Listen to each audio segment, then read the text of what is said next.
Start. देखिए बाबू, हम लोग पिछले क्लास में यहां तक कंप्लीट कर लिए थे स्वर वर्ण और व्यंजन वर्ण। ये दोनों हम लोग क्या कर चुके हैं, कंप्लीट कर चुके हैं बाबू।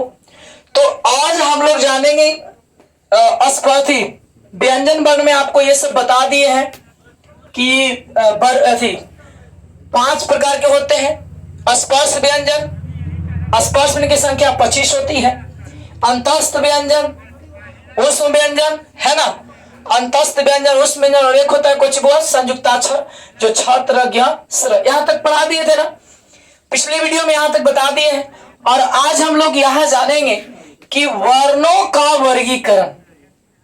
अब वर्ण को कई भागों में बांटा गया। अब कहीं भी पढ़ते हैं टीचर के पास में तो बस जितना बताए उतना ही तक बताते हैं, या ऐसा नहीं कि कोई नहीं बताते हैं, वो बताते भी हैं, लेकिन इसके आगे से हम लोग समझने का प्रयास करेंगे। ठीक है, कि क्वेश्चन जो है ज्यादा यहां से भी पूछता है। 12th क्लास में यहां से क्वेश्चन ज्यादा आने की संभावना होती है, 12th में और 10th में। और बाकी जब कंपटीशन का एग्जाम देते हैं, सेट वगैरह मारेंगे, तो इस सबसे क्वेश्चन आपको ज्यादा दिखाई पड़ेगा। ठीक है, बोला यार वर्णों का वर्गीकरण।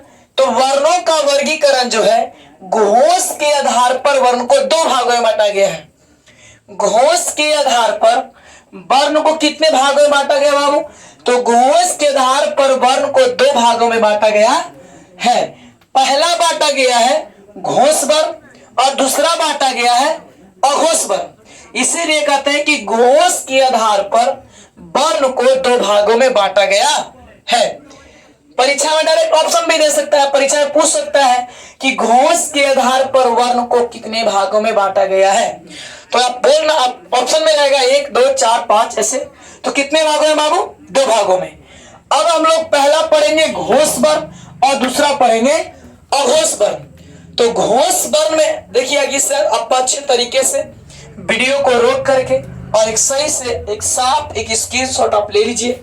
ठीक है, ताकि आपको सही से फिर उसे समझने में परेशानी ना हो। तो बोला गया बाबू घोष वर्ण। तो घोष वर्ण में क्या कहता है?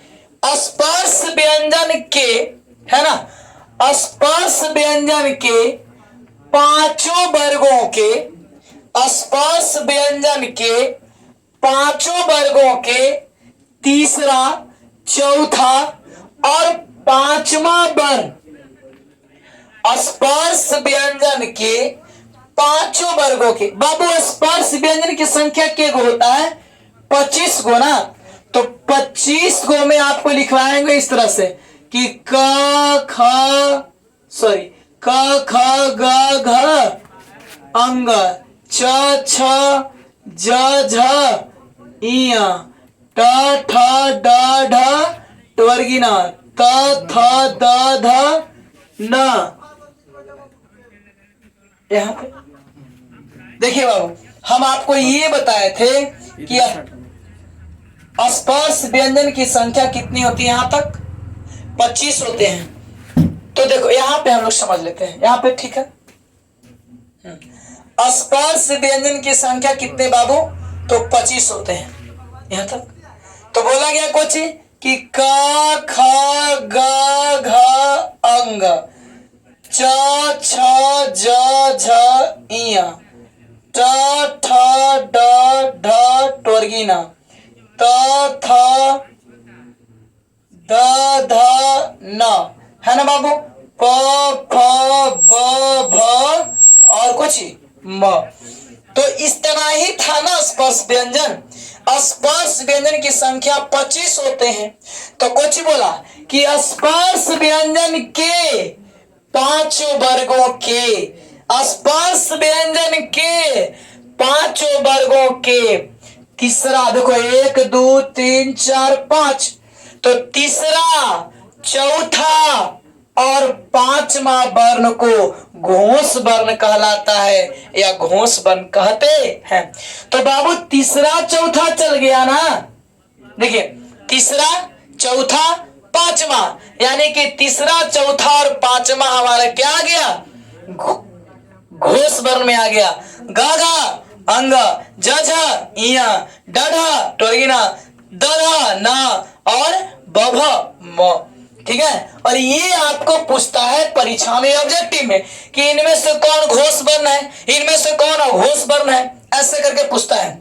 तो स्पर्श व्यंजन के पांचों वर्गों के तीसरा, चौथा और पांचवा वर्ण को घोष वर्ण में शामिल किया गया है। अब सुनिए बुआ, अंतस्थ व्यंजन भी घोष वर्ण में शामिल किए गए हैं। अंतस्थ व्यंजन की संख्या कितना बाबू? तो 4 होते हैं। कौन कौन? या, रा, ला, व, या, रा, ला, व, है ना। तो बोला गया कोच बाबू कि अंतस्थ व्यंजन की संख्या कितने हैं? तो 4 होते हैं। और अंतस्थ व्यंजन को भी घोष वर्ण में शामिल किया गया है। ठीक है। अब आगे बोला गया है कि देखो घोष में कोची कोची के शामिल किया गया है। तो 25 गो में कितना होगा? 3, 3, 6, 3, 9, 3, 12, 3, 15। तो 15 गो हो गया कोची स्पर्श व्यंजन ना, 15 गो में स्पर्श हो गया। देखो ये है ना, 15 गो हो गया, क्या हो गया? स्पर्श व्यंजन। गा, घा, अंग, जा, झाइया, डाढ़ाना, दधाना, पभवम, बभम, यानी कि 15 गो ये हो गया। अब बोलता है अंतस्थ व्यंजन को भी घोष वर्ण में शामिल किया गया है, यानी कि अंतस्थ व्यंजन की संख्या कितना बाबू? तो 4 होते हैं। कौन कौन? या, रा, ला, व, या, रा, ला, व, 4 गो हो गया ना। अब बोलेंगे मन में ऐसा सवाल आएगा कि हाँ काहे लाया है? तो बोला गया है कि ऊष्म व्यंजन के एकमात्र अक्षर है ना, ऊष्म व्यंजन के एकमात्र अक्षर केवल ह को, जैसे होता क्या है कि कभी कभी परिवार में सबको न्योता नहीं देता है, तो बोलते केवल उसी को खाली न्योता दिया है। उसी तरह से तो ऊष्म व्यंजन के एकमात्र अक्षर केवल ह को घोष वर्ण में शामिल किया गया है। तो 5 गो ये हो गया। अंतस्थ व्यंजन के 4 गो, ऊष्म व्यंजन के 1 गो, तो 5 गो ये तो 15, 5 कितना हो गया? 20 गो। अब समझिए बोला गया कि सभी स्वर को घोष वर्ण में शामिल किया गया है। तो सभी स्वर, जितने स्वर हैं बाबू, आपको स्वर पढ़ा है ना, तो स्वर कौन कौन है? अ, आ, ई, उ, री, ए, ओ, औ, है ना। तो इतना हमारे 11 गो। तो 11 स्वर ये सभी को कोची में शामिल किया गया है, तो घोष वर्ण में शामिल किया गया है। एक बार हम लोग देख लेते हैं। गा, गा, अंगा, जा, झाइया, डाढ़ाना, तदाना, पबम, बबम, है ना। यारा लग और कोची हाँ, आ, ई, हर्षा, ई, दीर्घा, ई, हर्षा, उ, दीर्घा, उ, री, ए, ओ, औ, इतना कुल मिला करके घोष वर्ण की संख्या कितनी होते हैं बाबू? 31 होता है। परीक्षा में कई पूछता भी है घोष वर्णों की कुल संख्या कितना है, तो 31 होते हैं। ठीक है। अब आइए हम लोग एक बार इसे रिकॉल कर लेते हैं और फिर हम लोग आगे समझेंगे। ठीक। बोला गया कि वर्णों का वर्गीकरण, घोष के आधार पे वर्ण को कितने भाग बांटा गया बाबू? तो 2, घोष वर्ण और कौन वर्ण बाबू? अघोष वर्ण, है ना। बोला गया कोची कि घोष वर्ण और कोची अघोष वर्ण। तो घोष वर्ण किसे कहते हैं? तो स्पर्श व्यंजन के 5 वर्गों के तीसरा, चौथा और 5वां वर्ण को घोष वर्ण में शामिल किया गया है कि घोष वर्ण कहलाता है।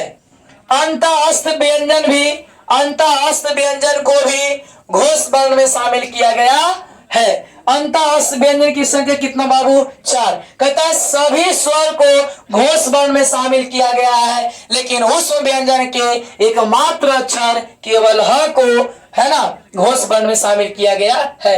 ऊष्म व्यंजन की संख्या कितना बाबू? 4 होते हैं। तो तलावी स, मूर्धन्य स, दंती स, ह, है ना।